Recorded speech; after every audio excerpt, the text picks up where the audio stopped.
Presentation start करें। जी सर। सर मेरा टॉपिक है psychoanalysis a system of personality. Instincts instincts एक ऐसी फोर्स है जो कि हमारे अंदर से आती है। मीन्स के जो जैसे कि हम कहते हैं कि हमें कोई चीज अंदर से उकसा रही है कि हम ये करें, तो फ्रायड ने इसकी ट्रांसलेट की थी कि इसको इम्पल्स और ड्राइविंग फोर्स कहा जाता है। इसकी दो टाइप्स हैं। फ्रायड ने इसके बारे में ज्यादा तो नहीं बताया था, लेकिन एक जनरल करेक्टराइज इसको दो ग्रुप्स में डिवाइड कर दिया था, life instinct and death instinct. Life instincts के लिए जैसे कि हंगर, थर्स्ट एंड सेक्स, इन चीजों लाइफ इंस्टिंक्ट्स के लिए ये चीजें बेस करती हैं कि ये चीजें लाइफ के लिए ज्यादा अहम है। और डेथ इंस्टिंक्ट्स में ये आ जाता था कि इसमें हमें onward outward as a hatred and aggression ये चीजें हमें इस चीज की तरफ डायरेक्ट करती थी कि हम सुसाइड करें। ज्यादा एग्रेशन आ जाता है, दूसरों से हम नफरत करने लग जाते हैं, जिसके लिए हम डेथ इंस्टिंक्ट्स की तरफ जाते हैं। आगे है level of personality. Level of personality में काउंटिंग इसमें आ जाता है conscious, unconscious, pre conscious. Unconscious जो चीज है वो ये है कि जैसे हमारा प्रेजेंट है, जैसे कि मैं ये प्रेजेंटेशन दे रही हूँ, ये मेरे कॉन्शियस में है। मोबाइल यूज कर रही हूँ, ये मेरे कॉन्शियस में है। अनकॉन्शियस वो चीजें होती हैं जो प्रेस हुई होती हैं कि हम भूल जाते हैं। जब हम कोई चीज देखते हैं तो हम कहते हैं कि हाँ ये ऐसा हुआ था, और वो हमें याद आ जाता है। और प्री कॉन्शियस वो है कि जैसे मैं साइकोलॉजी का अ, अ, ये लेक्चर साइकोलॉजी का हो रहा है और मेरे से अगर कोई आके पूछता है कि मुझे स्टैट का ये फार्मूला बता दे, लेकिन उस टाइम मैं वो कर नहीं रही होती। मैं साइकोलॉजी का लेक्चर ले रही हूँ लेकिन मैं स्टैट कर नहीं रही। तो जब वो मेरे से पूछेगा तो मुझे वो उसका स्टैट का फार्मूला बताने में वो प्री कॉन्शियस में आ जाता है कि मुझे वो करना पड़ेगा तब। इसकी आगे फ्रायड ने इसको आगे तीन चीजों में डिवाइड कॉन्सेप्ट दिया था, id, ego and super ego. Id id वो चीज है कि जो इंसान अपनी बर्थ से उसके साथ होती है। जैसे कि बच्चा पैदा होता है वो अपने साथ लेकर आता है। इड जो है हर टाइम इंसान इसमें प्लेयर चाहता है। डिजायर, नीड, वांट्स, ये सारी चीजें जो सी हैं ये इड में पाई जाती हैं। ये इसको फुलफिल करने की ट्राई में रहता है। ये जो वांट्स और नीड, डिजायर होती हैं इंसान की इड के अंदर ही होती हैं। इड अपने आप को सेटिस्फाई करने की ट्राई में होता है। अगर नीड ना पूरी हो तो अगर नीड ना पूरी हो तो इंसान सेटिस्फाई नहीं होता, गुस्सा होता है। ऐसे बहुत सी चीजें जो सी हैं, फिर उसमें जो नेगेटिविटी आ जाती है, उसमें एंजाइटी का शिकार हो जाता है। जो ईगो है उसमें ईगो जो है ये एक ऐसा कंपोनेंट ऑफ पर्सनैलिटी है जो कि रियलिटी डील करता है। रियलिटी से डील करता है, रियलिस्टिक फोर्स है जो कि साथ हमारे साथ साथ चलती है। ईगो के अंदर एक ऑप्टिमल स्टेट होती है जो कि लो और हाई होती है। अगर ये ईगो में दोनों चीजें मतलब लो हाई, इसको ना बिल्कुल इक्वल रखना चाहिए।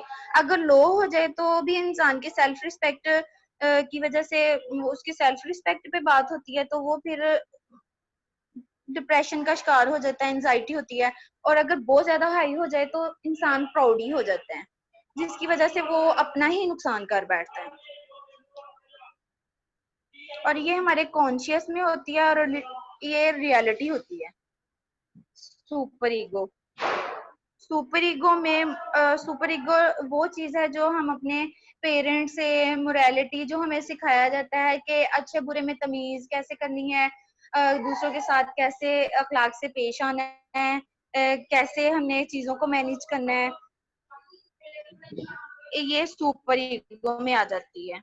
अगर हमारी सुपर ईगो अच्छी होगी तो हम अच्छी जजमेंट करेंगे। अगर हमारी सुपर ईगो अच्छी नहीं होगी तो हम अच्छे से judgment नहीं कर पाएंगे। यही था मेरा। एज में जो सा डेवलप होना शुरू हो जाता है सुपर ईगो, और इसके बाद सर इकरा की है।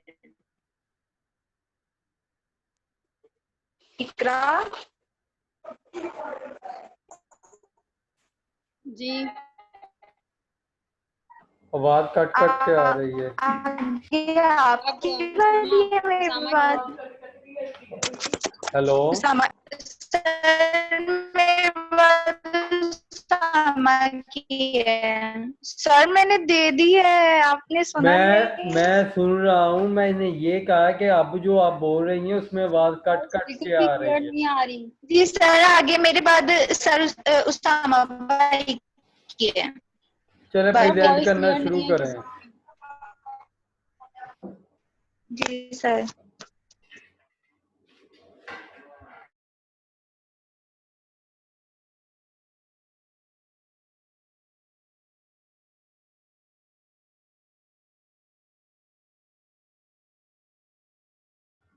आवाज नहीं आ रही आप लोगों की। कौन प्रेजेंट कर रहा है? सर मेरे बाद उसामा भाई की बारी थी, तो शायद ऑनलाइन नहीं है, तो हमने उनको मैसेज किया है। इकरा उतनी स्टार्ट उतनी कर दो। देर नेक्स्ट प्रेजेंट कर दें जब इकरा आप तक। स्टार्ट कर लो।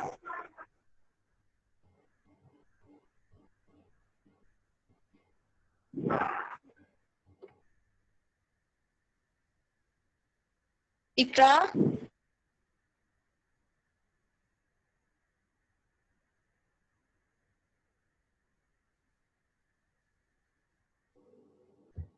कौन सी इकरा को आवाज दे रहे हैं?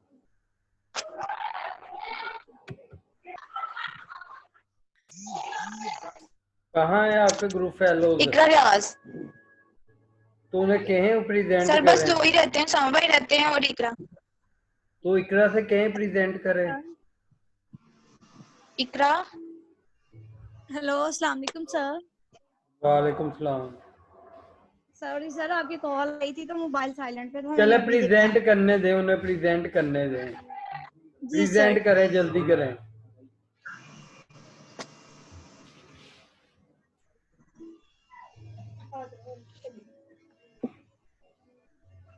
सर वो इकरा भी पता नहीं कहाँ चले गई है।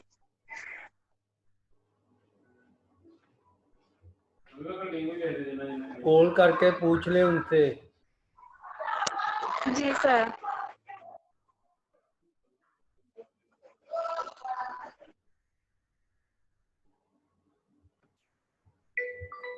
जी मैसेज पे बता दें आप क्या बोल रहे हैं, बिकॉज मुझे बिल्कुल भी किसी की समझ नहीं आ रही कौन क्या कह रहा है।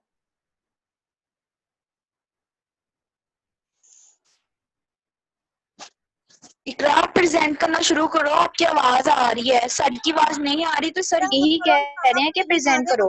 टॉपिक कर दो प्लीज। आप उसे कॉल करके कह दे, इधर अगर सुन सकती होती तो वो मेरी बात ना सुन लेती।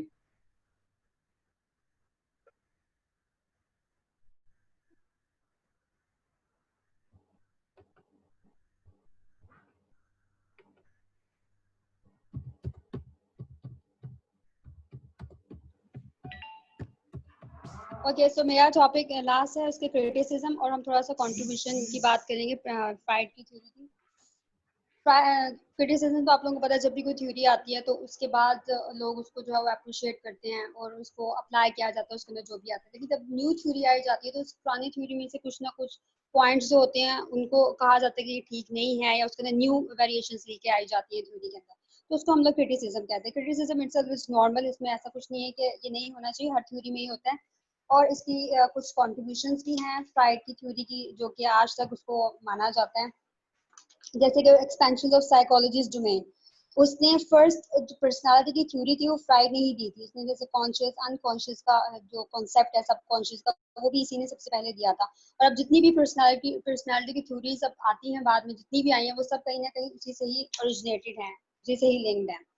देन इसका एक बहुत बड़ा कंट्रीब्यूशन था साइको एनालिसिस में। साइको एनालिसिस जो है वो एक थेरेपी होती है, एक ट्रीटमेंट है जो मेंटल डिसऑर्डर्स को हम लोग ट्रीट करते हैं। और हम किस तरह से करते हैं, investigation to interaction of conscious and unconscious. हम लोग फ्री एसोसिएशन, ड्रीम इंटरप्रिटेशन के थ्रू हम जो रिप्रेस्ड हमारे फियर्स होते हैं और कॉन्फ्लिक्ट्स होते हैं, जो हमारे चाइल्डहुड एक्सपीरियंसेस, मतलब कुछ भी हमारा जो पास्ट में हुआ होता है, हमने कुछ अपने रिप्रेस किए होते हैं अपनी फीलिंग्स, अपने फियर्स को, तो उनको कॉन्शियस में लाया जाता है और फिर उनको जो है वो ट्रीट किया जाता है। उसके बाद इसकी जो एक और कंट्रीब्यूशन है वो है, उसने मेंटल बिहेवियर की तो स्टडी की ही थी, ट्रीटमेंट भी किया, लेकिन उसके साथ साथ उसने नॉर्मल बिहेवियर पे भी बहुत वर्क किया, जैसे हमारे ड्रीम्स हैं, हमारा ह्यूमर, ईगो, डिफेंस मैकेनिज्म उसने दिए, फॉरगेटफुलनेस, मिस्टेक्स, इन सब चीज़ों पे भी उसने वर्क किया। सिर्फ मेंटल डिसऑर्डर्स नहीं, उसने हमारे नॉर्मल बिहेवियर के ऊपर भी बताया कि हम किस तरह से खुद इसके ऊपर भी वर्क करके और खुद को बेटर बना सकते हैं। Then generalisation of psychology on other fields, सिर्फ उसने साइकोलॉजी को इंट्रोड्यूस करवाया दूसरी फील्ड्स में भी, कि हम लोग किस तरह से इसको अपनी एवरीडे लाइफ में यूज कर सकते हैं, लिटरेचर में, पॉलिटिक्स, स्पोर्ट्स। और आज हम देखते हैं कि साइकोलॉजी जो है वो हर फील्ड में ही यूज होती है। आप इंडस्ट्रियल देख लें, इंडस्ट्रियल साइकोलॉजिस्ट हैं, स्पोर्ट्स साइकोलॉजिस्ट हैं, स्कूल साइकोलॉजिस्ट का आजकल बहुत ज्यादा ट्रेंड है। तो ये अब ये जो है वो सब कुछ इसी ने ही इसका दिया हुआ था कॉन्सेप्ट, इसको और ज्यादा एक्सप्लेन किया था साइकोलॉजी को। फिर इसने और भी दूसरे प्रोफेशंस में भी इसको इंट्रोड्यूस करवाया, जैसे फिजिशियंस है, फिलोसफर्स, उनको उनका भी जो था वो बताया कि हम साइकोलॉजी सिर्फ एक मेंटल डिसऑर्डर्स के लिए नहीं पढ़ते, बल्कि इनको हम दूसरी फील्ड्स में भी यूज कर सकते हैं। अब इसकी कुछ थ्योरी के जो बेसिक से क्रिटिसिज्म हम उनको देख लेते हैं। इसका सबसे पहला जो उसको क्रिटिसाइज किया जिस चीज पे, वो ये था कि इसका method of data collection. Fried सिर्फ अपने ही पेशेंट्स के ऊपर एक्सपेरिमेंट करता था, वो मतलब एक कंट्रोल एक्सपेरिमेंट जो था वो नहीं कंडक्ट करता था, ना ही कोई वालेकुम सर। जनरल पॉपुलेशन में से लोगों को लेकर उनको करता था, बल्कि क्या अपने क्या उसके पास जो पेशेंट आते थे उन्हीं पे ही वर्क करता था। सर, वो हमजा का फोन आया देन था, कहता है कि ये मैं आ रहा हूँ। तो कल उसने फोन किया था, मैंने उससे कहा था कि फैज साहब से कांटेक्ट करो, कहता मेरी उससे बात इकरा आप होगी। बोली जाओ, तो वो कहते इकरा थे आप आ बोली जाओ। जाओ। सर मुझे नहीं समझ में आया आपने क्या कहा।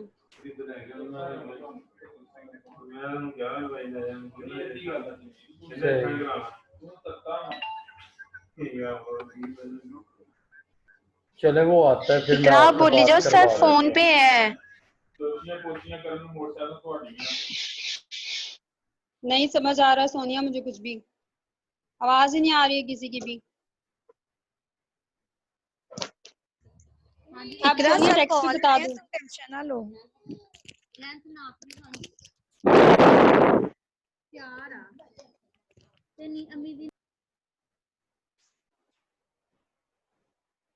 ओके ठीक है।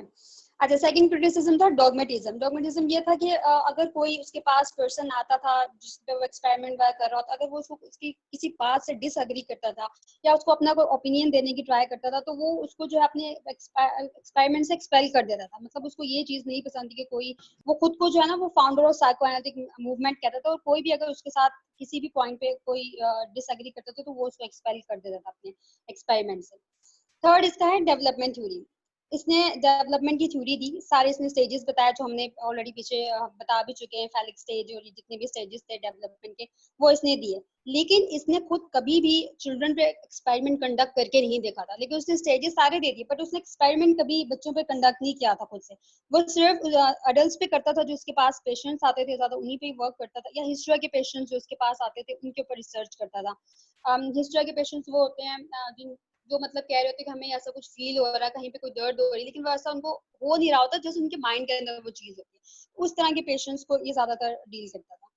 देन एक और क्रिटिसिज्म जो है वो उसका ये है कि उसने कहा हमारे जो फर्स्ट 5 years होते हैं ना हमारी लाइफ के, वो हमारी पर्सनालिटी को बिल्ड करते हैं। अकॉर्डिंग टू हिम कि जो हमारी पर्सनालिटी है वो फर्स्ट 5 years हमारी जो लाइफ के होते हैं उसमें बन जाती है, and the latter rest of over जो हमारे जिंदगी के जो बाकी जो जिंदगी है वो रिफ्लेक्शन होता है इन्हीं 5 years का। तो उससे कहने का ये था कि हमारा जो फर्स्ट 5 years है उसमें हमारी पूरी तरह से एक पर्सनालिटी डेवलप हो जाती है, उसके बाद जो हमारी जितनी भी हमारी जिंदगी है वो सब हमारी उस 5 years का रिफ्लेक्शन है, उसमें जो भी कुछ होता है। लेकिन उसने ये बात, हाँ ठीक है उसकी ठीक है, इंपॉर्टेंट है वो 5 years, इसको कोई नहीं करता, डिसएग्री नहीं करता इस चीज से। लेकिन उसके अंदर जो है उसने दो बहुत मेन फैक्टर्स को इग्नोर कर दिया। एक तो ये सोशल एक्सपीरियंसेस और ट्रॉमेटिक इवेंट्स जो हमारी लाइफ में होते हैं, उनका भी तो है ना रोल इतना ज्यादा हमारी पर्सनालिटी डेवलप में। तो उसने इन दो फैक्टर्स को जो था वो बिल्कुल ही एक्सक्लूड कर दिया, इस पे बात ही नहीं की। उसने कहा कि सिर्फ फर्स्ट 5 years ही होते हैं। फर्स्ट 5 पीरियड्स भी होते हैं, उसके अलावा हमारे सोशल एक्सपीरियंस, हम लोग किस तरह से अपने इन्वायरमेंट में इंटरेक्ट करते हैं, हमारे लोगों के साथ क्या क्या जो एक्सपीरियंसेस होते हैं, उससे हम बहुत ज़्यादा हम जो है वो लर्न करते हैं, और उससे हमारी पर्सनैलिटी पे इफेक्ट भी होता है और चेंज भी आता है हमारी पर्सनैलिटी। इवन ट्रॉमेटिक जो इवेंट्स होते हैं वो बहुत बड़ा रोल प्ले करते हैं।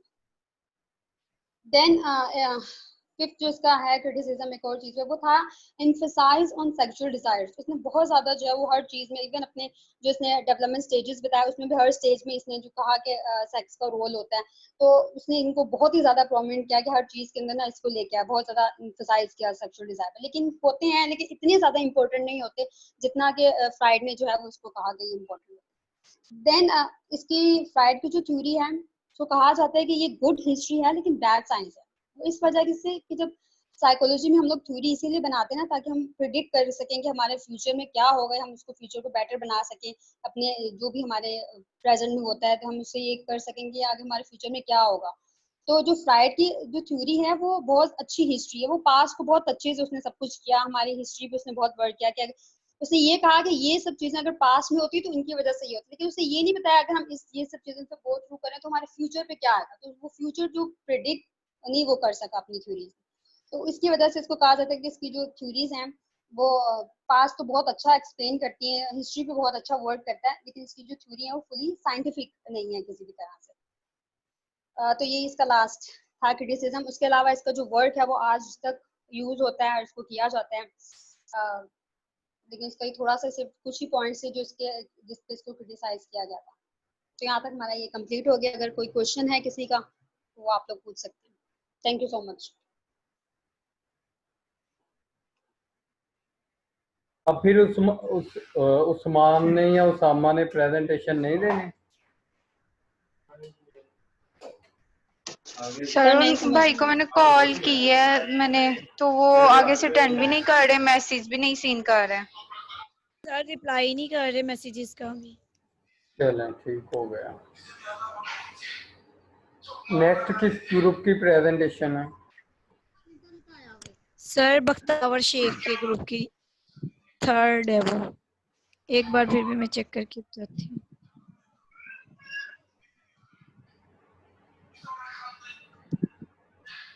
अस्सलाम वालेकुम सर, आपसे एक बात पूछनी थी। जी पूछें। सर वो हमारा टॉपिक है कंट्रीब्यूशन ऑफ ट्रेड थ्योरी ना, तो जी उसमें तीन लोगों ने दी है ट्रेड थ्योरी ना, जी। तो हम उनका क्रिटिसिज्म तीनों का अलग अलग ऐड करें या सबका एंड पे एक ही कर दें? क्रिटिसिज्म आप एक ही कर दें। आप और देखें ना, उनकी मेन जो उनकी भी जो थ्योरी है ना उसको भी आपने इस तरह से प्रेजेंट करना है कि जी मेन उनकी चीजें बस बता दें। जी सर, उनकी सिर्फ ट्रेड थ्योरी के बारे में जो उनकी कंट्रीब्यूशन है ना, सिर्फ वो ही लेंगे हाँ हम जी लोग। बाकी बुक में तो काफी डिटेल में हर उसका एक चैप्टर पूरा दिया हुआ है ना, तो हाँ हमने जी, सिर्फ ट्रेड थ्योरी ही ली है। बस तो ठीक है। नेट से भी ले सकते हैं सर। कैटल की बुक में से बहुत समझ नहीं आ रही, तो हम कैटल की थ्योरी हम नेट से ले लें। ले लें। Thank you so much sir. Sir third group है बख्तावर शेख कार्ल यूंग वाला। बख्तावर शेख, इकरा नफीस, अलीना महानूर, सना हनीफ और सबा अनवर हक। इनमें से अगर कोई बंदा भी प्रेजेंट करना चाहता है तो कर ले, क्योंकि शाम बाद में ना टाइम पीरियड जो है ना वो कम होगा, तो आप ना कोई भी एक बंदा प्रेजेंट कर ले। Yes sir. अस्सलाम वालेकुम जी वालेकुम सलाम। सर। फर्स्ट पे मैंने आना है पहले चले प्रेजेंट हमारे करें ग्रुप की आप, प्रेजेंटेशन। प्रेजेंट अस्सलाम करें। वालेकुम class, my name is Alina and my presentation topic is Carl Jung, biography of Carl Jung. जैसे कि अगर देखा जाए तो तीन बड़े साइकोलॉजिस्ट आए जिनमें फ्राइड, कार्ल यूंग और एडलर थे। ये तीनों स्कूल ऑफ थॉट से इन्होंने अपने डिफरेंट पॉइंट ऑफ व्यू बयान किए जिनको बहुत ज्यादा अहमियत दी गई। और आज जिसका हम मतलब जिक्र करेंगे वो कार्ल यूंग है। Carl Jung was born on July 26 July 1875 in the small town of Kesswil. इसके फादर का नाम पॉल इकालिस था और इसकी वालदा का नाम एमेली था। कार्ल यूंग का जो बचपन था वो बहुत ज्यादा मतलब अजीबोगरीब गुजरा। इसने बहुत ज्यादा मतलब के बचपन में बहुत ज्यादा ऐसे इसने मूवमेंट इसने फेस किए ऐसे कि इसको मतलब कि शुरू से ही चीज़ों को जानने का बहुत शौक था। ये मतलब कि पुअर फैमिली से ये बिलोंग करता था और ये इसके जो रिलेटिव थे वो इसकी काफ़ी हेल्प करते थे, स्टडी में काफ़ी ज़हीन था। और इसके जो वालिद थे वो उनका था कि वो खुद चर्च में काम करते थे, और उनके वालिद का ये कहना था कि ये भी मतलब कि चर्च में काम करे, चर्च की एक्टिविटीज़ में हिस्सा ले। तो लेकिन इसका माइंड था कि इसने पढ़ना है, इसने मेडिकल फील्ड में जाना है।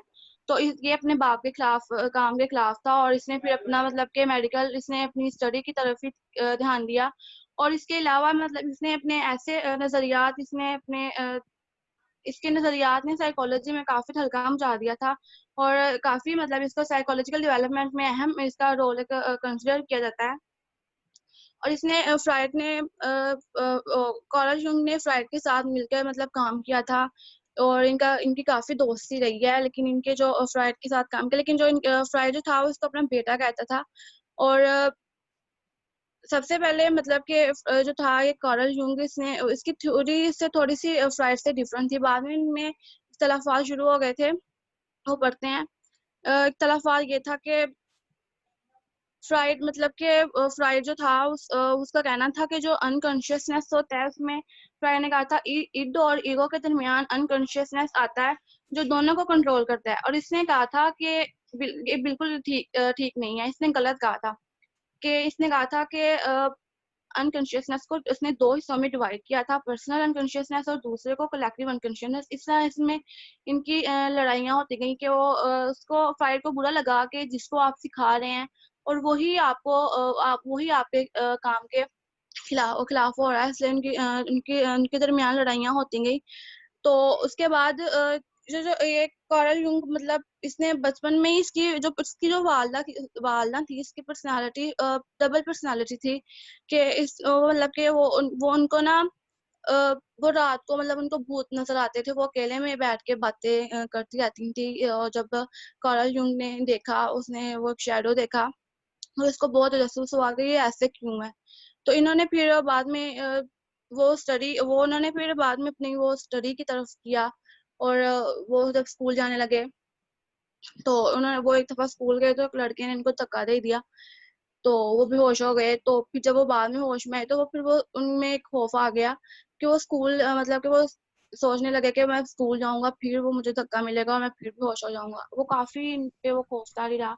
लेकिन फिर बाद में उन्होंने सोचा कि मैं इस तरह अपना मकसद हासिल नहीं कर सकता, और फिर उन्होंने अपने इस मकसद को अचीव करने के लिए उन्होंने फिर अपने इस खौफ को ख़त्म किया। मतलब कि फिर उन्होंने फिर वो चीज़ें जानने की कोशिश की कि कैसे माइंड को कंट्रोल किया जा सकता है। उसके बाद उन्होंने फिर अपनी 1895 में उन्होंने फिर अपनी वो मतलब मेडिकल फील्ड को अपनाया था। 1895 में उन्होंने मेडिकल जो सीख अपनी हासिल कर ली, और फिर उन्होंने अपना एक सेपरेट इंडिपेंडेंट क्लिनिक खोला। और 1905 में वो सीनियर डॉक्टर भी बन गए थे, और फिर बाद में डॉक्टर भी बन गए। 1906 में उन्होंने अपना इंडिपेंडेंट काम शुरू किया, और जिस तरह मतलब वो फ्राइड अपने मरीजों को मतलब चेक करता था, मरीजों का तजिया करता था, बिल्कुल ये भी वैसे ही करते थे। और फिर बाद में इन्होंने डायग्नोस्टिक एसोसिएशन 1906 में अपनी बुक को पब्लिश करवाई थी, जिसके फ्राइड के पास भी इसकी एक कॉपी थी। और फ्राइड ने जब बुक पढ़ी तो फिर उसने कहा कि इस तरह मतलब इनकी आपस में दोस्ती हो गई थी। फिर बाद में कि जैसे मैं मरीजों का तजिया करता हूँ, ये भी वैसे ही। फिर बाद में उनकी दोस्ती हो गई थी, उनका काफ़ी रहा था 7 साल तक। तो फिर बाद में उन्होंने बाद में उनके काम के खिलाफ वो होते रहे। इस तरह फिर बाद में जो फ्राई था उन्होंने इसकी काविशों को काफ़ी मोटिवेट किया था। उसे IPA का प्रेसिडेंट भी बनाया गया था, और जो भी वो पब्लिश करते थे वो उसका एडिटर था। तो उसके बाद इनके दरमियान एक इख्तलाफात हुआ था, मतलब कि उसका कहना था कि जितनी भी सेक्सुअल एक्टिविटीज है वो पर्सनालिटी को कंट्रोल करती है। और लेकिन इसका जो मेन फोकस था कि वो जो ईद होता है वो एक्सपेक्ट करता है पर्सनालिटी को। इस तरह इनका फिर काफी इनका इख्तलाफ रहा था, और बाकी आपको सना बताएंगी। Thank you.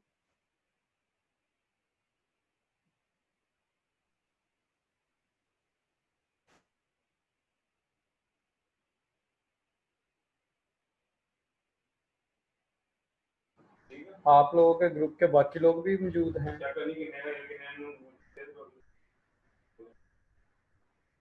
Hello, yes sir. सारे मौजूद हैं?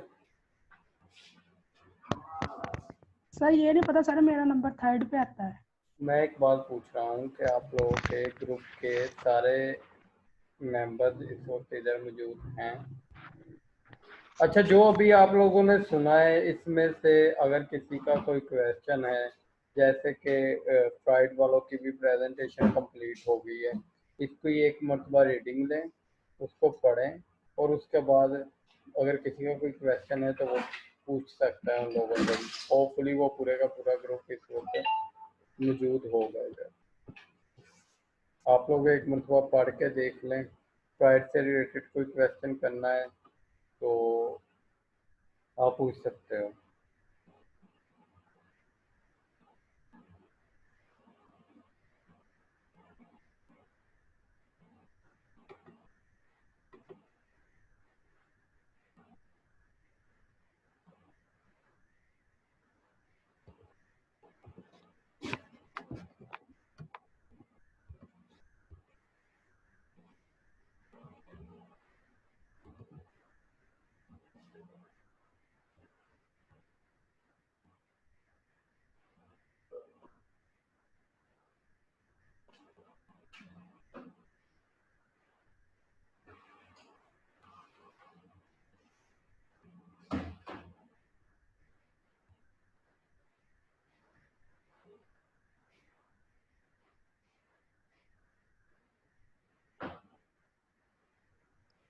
अलीना, आपके ग्रुप मेंबर्स कहाँ हैं? फ्राइड से रिलेटेड किसी का कोई क्वेश्चन है? अभी सिर्फ फ्राइड की बात कर रहे हैं। आप लोगों ने उनकी पूरी प्रेजेंटेशन सुन ली है फ्राइड के टॉपिक पर, तो अगर उसमें से किसी का कोई क्वेश्चन है तो आप लोग पूछें।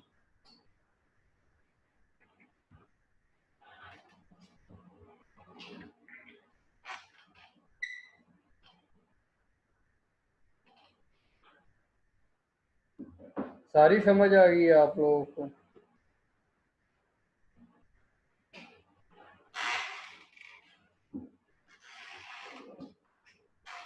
शाबाश, बताएं, सारी समझ आ गई है?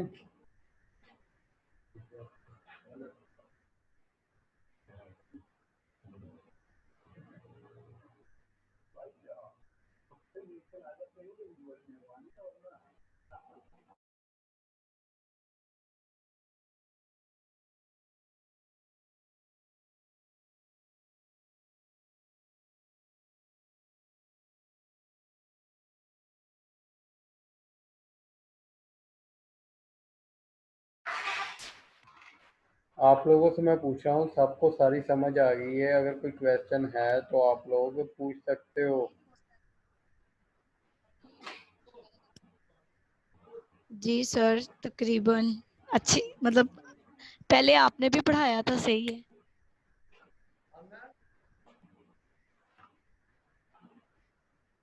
यानी कि आप लोगों का इससे रिलेटेड कोई क्वेश्चन नहीं है, इन शॉर्ट ऐसे ही है? जी सर।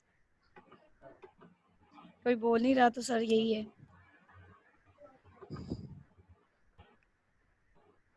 चलो।